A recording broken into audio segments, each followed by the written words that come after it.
بحث میگون نیستدی گوش نکردی. ده گجا شدی بجا قدیقتم ایت کوره میکنی مرا میکشنه.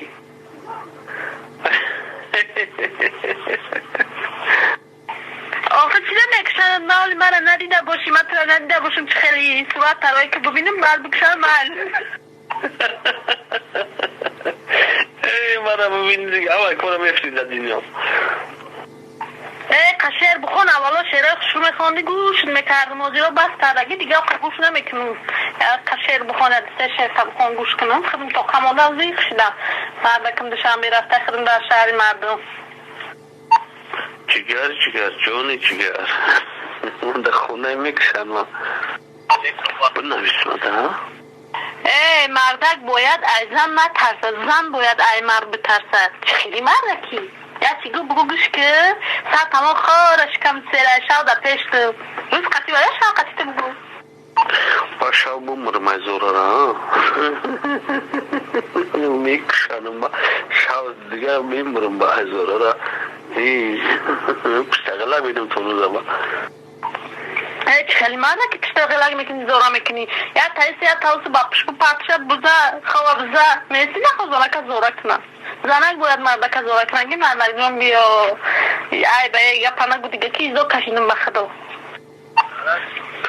دا چیکارت جانو آخرم کوره میکن دیو نمون میکن دا چوکت جانو میتایی مرا خیلی دوست داری کلیسی از زن میترسه چه خیلی مردکی خودم خیلی دوست داری که از زن باید نترسه ما با واقع شوی روشنه بینم رو اکل میمرم با واقع بسید بسید دارم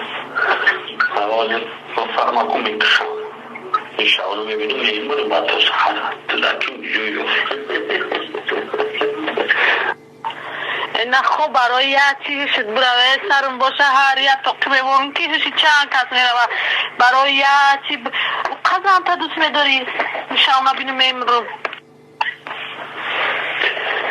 کو گاب زده دخته اینه بدروی ماشین اومدم که قطعه همی تا گاب زنم باور که همی کاری میکنی ما همیشه بیلغمه میمونم ده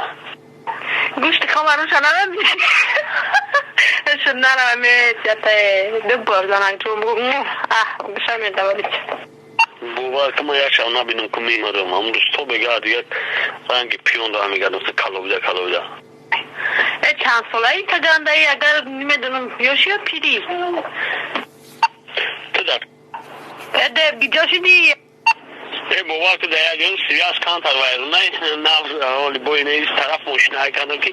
همه آوازه شیرین تفهم سغره ای که آوازه شیرین ایتلا اگه دیگه جو تنمیرم نه که آوازه در گاب نیست در کانال های هوی بکنی گام میزنی در جای قصصی دام درو جو گام هم تری چمو یعنگر زورا میکنی خطی یا